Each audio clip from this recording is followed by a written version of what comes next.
Wow, guys, this rude reporter got destroyed by President Trump. Check this out. Give Ukraine money and weapons if you're elected? What's the answer? I have a very good relationship with President Zelensky because, as you know, he backed me up with the phony impeachment hoax #1 when he said the president didn't do anything wrong. So that was I happen when you to asked like. him for an investigation Yeah, that's right. And I was totally exonerated, by the way, just a waste of time and money. You were impeached over that.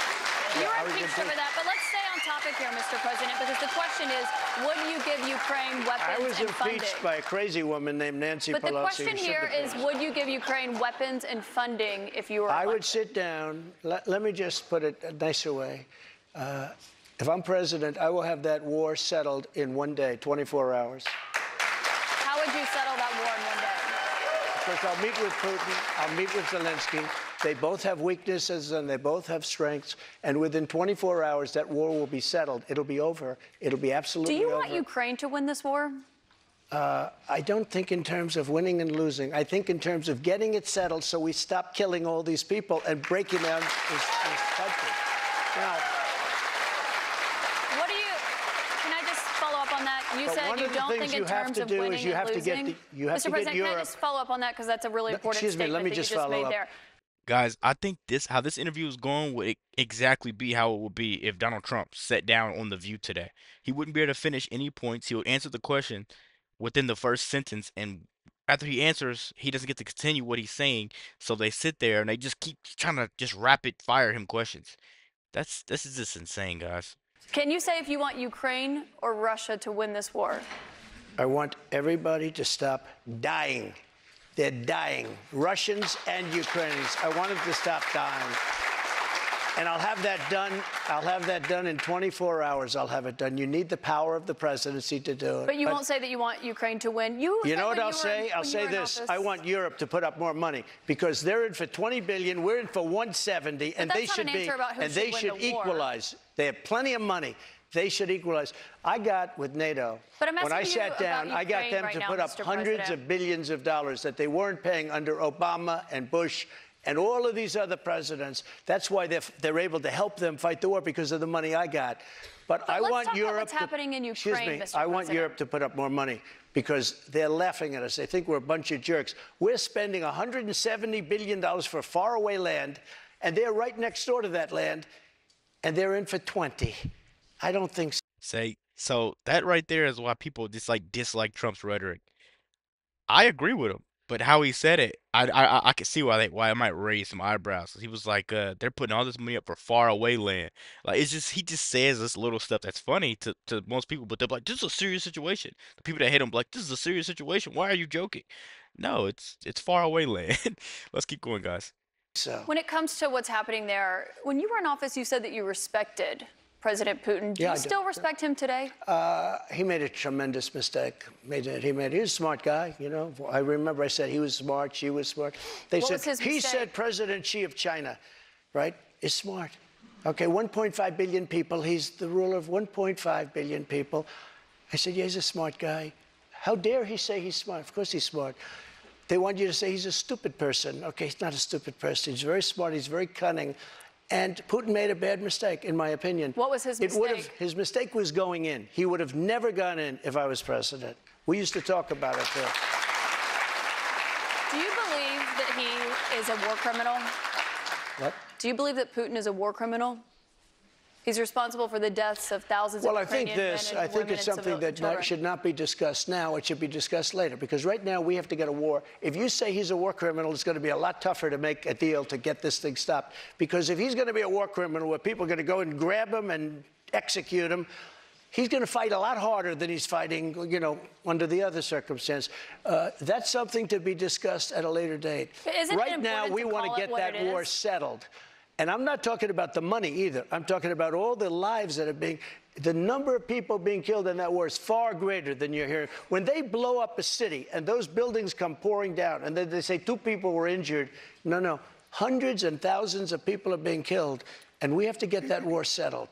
We have more with former President Trump. Right after this, we're going to take you reference. But you know who took him more than anybody is Joe Biden. He has 1,800 boxes That's and not nobody accurate, even Mr. knows where President, they and you are. know that. 1,800, and nobody talks about him. Mr. President, And they that's not accurate. and they put a rough guy on us, and they, in the I think it's meantime, they have important, Mr. nobody. President, to actually set the record straight here. They took documents, including President or Vice President Pence. When they realized they had documents, they turned them back over. The difference is that you waited to turn yours over, and it was a year-and-a-half effort that included a subpoena with those documents. One question about what happened when you had those documents. It included a raid on my house. That's what it included. But they didn't raid. You'd gotten a subpoena and they had not been turned over yet. They didn't raid Biden's house. You know what happened?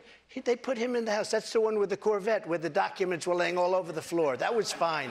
And you know who happens to be at Mar-a-Lago? Secret Service, and they're phenomenal. I have Secret Service. He didn't have Secret Service. The other thing, the vice president cannot declassify. He didn't have the right to declassify. He has documents from when he was a senator. And even Democrat senators say, I can't believe it. No, I went by the Presidential Records Act. That's not and what we the were Presidential negotiating Records with Act NARA. says. That's not what it says, and Mr. NARA President. has red flagged a thing called the Constitution of the United States and the Bill of Rights because they consider them Mr. dangerous President, that's documents. not what it Those says, are the and I should note that there is a special counsel investigating your document situation, also President Biden's document situation. When it comes to your documents, did you ever show those classified documents to anyone? Not really. I would have the right to. By the way, they were declassified What do you mean, not after. really? Not that I can think of. Let me just tell you, I have the absolute right to do whatever I want with them. I have the right. I was negotiating with NARA. Do you know what NARA is? The National Archives. Extremely left group of people. Extremely left. And I was negotiating with them. All of a sudden, they raided my house. They didn't raid the house of Joe Biden. They didn't raid Obama. But Joe Biden didn't ignore a subpoena to get those documents back like you did. And so that's the question. 1,850 boxes. But that's the question that investigators have, I think, is why you held on to those documents when you knew the federal government was seeking. You guys notice how he's talking about Biden, but she has nothing to say about Biden. She just keeps rapid fire those rude, aggressive questions. That right there is why I stick to Fox News, man. Because no matter who it is, they just always gonna have something to say, and they're gonna just rapid fire this the BS. I think I'm about to make something up, man. She has an ATD, argumentative, transmitted demon. Like she's this horrible demon person. Let's keep going, guys. Seeking them, and then had given you a subpoena to return them. Are you ready? Are you ready? Can I talk? Yeah. What's the answer? Do you mind? I would like for you to answer the question. Okay, it's very simple to answer. That's why I asked it. It's very simple to. You're a nasty person, I'll tell you. Can you answer why you held on to the documents? I was negotiating, and we were talking to NARA, that's Washington, to bring whatever they want. They can have whatever they want. When we left Washington, we had the boxes lined up on the sidewalk outside for everybody. People are taking pictures of them. Everybody knew we were taking those boxes. And the GSA, the government service, the GSA was the one taking them. They brought them down to Mar-a-Lago. We were negotiating with NARA. All of a sudden, they raid our house. When Biden had his documents, he won't give back the 1,850 boxes. And you're going to find some real gems in there. But it was Biden who alerted them that he had the documents. The National Archives reached out to you to get your documents back. Why did you not turn them over when you got a subpoena asking for you to turn them over? We were negotiating with them. And what she's not listening to is they were negotiating. She's going to keep trying to ignore it. Them as per the Presidential Records Act. We were negotiating with NARA. That's not what the Presidential Records Act says. But they got to love our Constitution a little bit more, and they shouldn't red flag it, by the way. Very nice people. We were negotiating with NARA, and that's what the Presidential Records Act says, because Richard Nixon, surprisingly, had problems, and he had a lot of problems dealing with NARA, and they ended up passing legislation called the Presidential Records Act just for this kind of a thing. We were dealing with them. We were talking. Excuse me. Wait a minute. Wait. We were talking to them.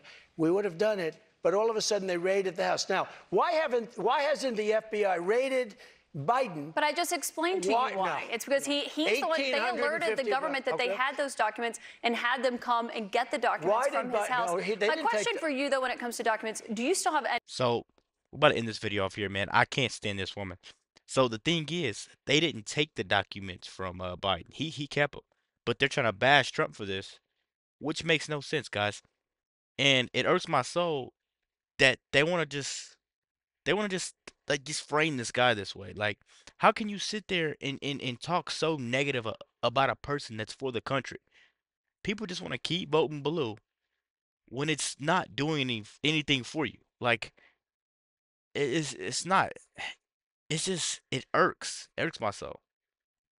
I just love how he handled this woman. He was calm, he collected, and he just didn't yell. Let me know what you guys think about this quick video. Be sure to like, comment, subscribe if you're new, and as always, let me know what to react to, guys. We're out.